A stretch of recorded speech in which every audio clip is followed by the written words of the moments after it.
What are the advantages of using CNG and LPG as fuel? CNG और LPG का क्या लाभ होते हैं?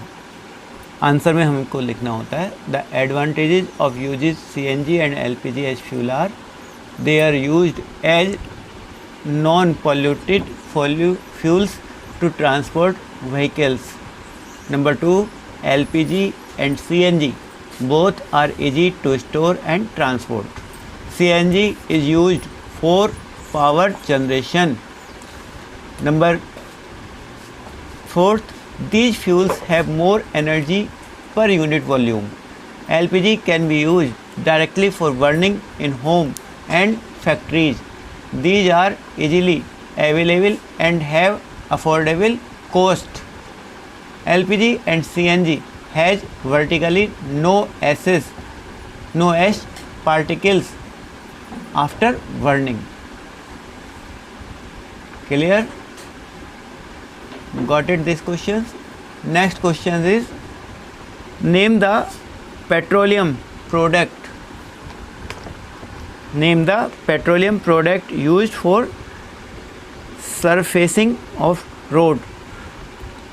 इसका मतलब है पेट्रोलियम का कौन सा उत्पाद है जिसका प्रयोग सड़क बनाने में प्रयोग होता है. In the answer bitumen is the petroleum product used for surfacing of roads. Bitumen BITUMEN. Bitumen वो पेट्रोलियम पदार्थ या तत्व है जो सड़क बनाने में प्रयोग होता है. Clear? Next question. Describe how coal is formed from dead vegetation. What is the process called? कोल को हम किस प्रकार जो मृत वेजिटेशंस होते हैं उनसे कैसे प्राप्त करते हैं, उस प्रोसेस को क्या कहलाता है? In this question the answer is about 300 million years ago the earth had dense forests in low-lying wetland areas. Due to natural process like flooding, these forests got buried under the soil. As more soil deposited over them, they were compressed. The temperature also rose as they sank deeper and deeper. Under high pressure and high temperature, dead plants got slowly converted to coal. Hindi में कहना चाहें तो आज से लगभग 300 करोड़ वर्ष पहले की बात है. पृथ्वी पर विभिन्न प्रकार की घटनाएं जब हुई थी तो उसके अंदर फॉरेस्ट जो थे, बड़े बड़े जंगल थे, वो ज़मीन के अंदर दब गए थे ड्यू टू नेचुरल प्रोसेस. जब प्राकृतिक रूप से उनमें एक्टिविटीज हुई, जैसे बाढ़ का आना, जंगलों में जंगल जितने थे वो मिट्टी के अंदर दब गए थे. एज मोर सॉइल डिपॉजिट ओवर देम, और उनके ऊपर मिट्टी लगातार 300 करोड़ तक जमती रही. दे आर कंप्रेस्ड, और अंत में वो उच्च दबाव पर कंप्रेस्ड हो गए, वहाँ पे दब गए ज़्यादा.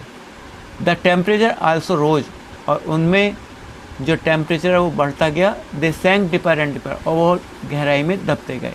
अंडर हाई प्रेशर, उच्च दबाव के कारण, हाई टेम्परेचर, उच्च टेम्परेचर तापमान के कारण जो डेड प्लांट थे got slowly converted to coal, धीरे धीरे वो कोल में परिवर्तित हो गए. As coal contain mainly carbon, coal में ज़्यादातर कार्बन होता है. The slow process of conversion of dead vegetation into coal is called carbonisation.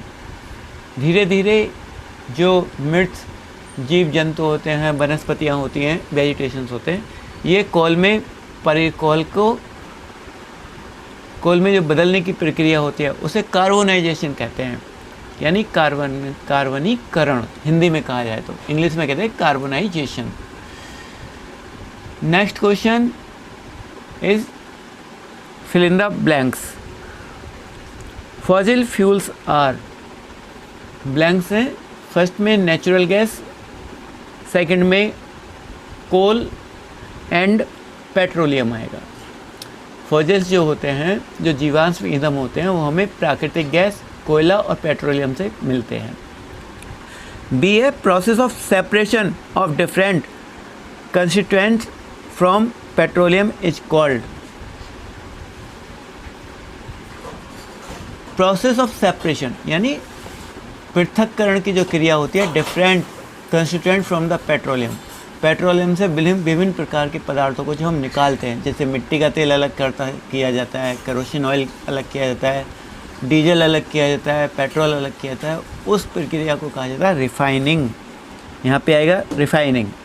लेस्ट polluting fuel for vehicle is, सबसे कम पॉल्यूशन फैलाने वाला जो फ्यूल होता है वो CNG होता है, जिसका प्रयोग आजकल कारों में, टेम्पो में, इनमें किया जाता है। Okay, thank you.